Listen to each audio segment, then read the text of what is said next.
brought you by Silver Pumps and Motors.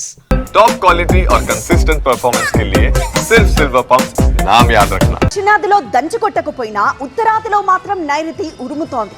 వర్షాలు వరదలతో హిమాచల్ ప్రదేశ్ అతలాకుతలమైపోయింది. భారీగా ప్రాణ నష్టం జరిగింది. ఇక ఉత్తరాఖండ్లో చార్ధామ్ యాత్రకు అంతరాయం కలిగింది.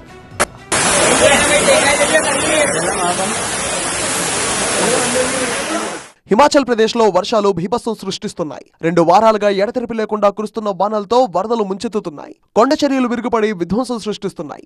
వరదలు ముంచెత్తిన ఘటనల్లో 43 మంది మృతి చెందగా ఒక్క మండి జిల్లాలోనే 17 మంది చనిపోగా 31 మంది గల్లంతయ్యారు. జూన్ 20వ తేదీ నుంచి హిమాచల్లో కురుస్తున్న వర్షాలు వరదలు కొండ చర్యలు విరుగుపడిన ఘటనల కారణంగా రాష్ట్రంలో 5,000 కోట్ల రూపాయల మేర నష్టం వాటిల్లింది. వచ్చే మంగళవారం వరకు వర్షాల తీవ్రత కొనసాగుతుందని వాతావరణ శాఖ తెలిపింది.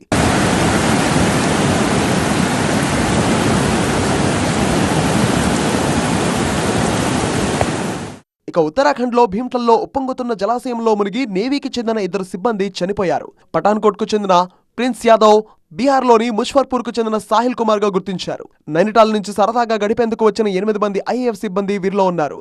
వర్షాల కారణంగా రాష్ట్రంలోని 100కు పైగా రహదారులు మూసివేశారు. చార్ధామ్ యాత్రకు అంతరాయం కలిగింది. యమునోత్రికి వెళ్లే జాతీయ రహదారిపై 5 రోజులుగా రాకపోకలు నిలిచిపోయాయి. కొండ చర్యలు విరిగిపడి ఈ రహదారిపైనున్న సిలాయి మలుపు దగ్గర 12 మీటర్ల రోడ్డు కొట్టుకుపోయింది. దీంతో 9 మంది కార్మికులు కొట్టుకుపోయారు. వీరి కోసం గాలింపు చర్యలు కొనసాగిస్తోంది.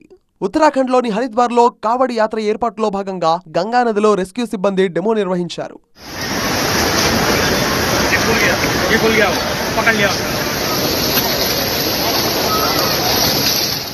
భారీ వర్షాలతో ఒడిశా రాజధాని భువనేశ్వర్లోని లోతట్టు ప్రాంతాలు జలమయమయ్యాయి. నీటిని బయటకు పంపేందుకు ప్రయత్నాలు కొనసాగుతున్నాయి. మధ్యప్రదేశ్లో శుక్రవారం కురిసిన భారీ వర్షానికి చాలా ప్రాంతాల్లో జనజీవనం స్తంభించింది. మండ్లా, సియోని, బాల్ఘాట్ జిల్లాల్లో వాతావరణ శాఖ రెడ్ అలర్ట్ ప్రకటించింది. జబల్పూర్, మండ్లా జిల్లాలను కలిపే జాతీయ రహదారిపై కొండచర్యలు విరిగిపడడంతో ట్రాఫిక్ నిలిచిపోయింది. రాజస్థాన్లోని జైసల్మేర్ జిల్లా పోఖ్రాన్లో 128 మిల్లీమీటర్ల వర్షపాతం నమోదైంది. రాష్ట్రంలోని పశ్చిమ ప్రాంతంలోనూ భారీ నుంచి అతి భారీ వర్షం కురిసింది.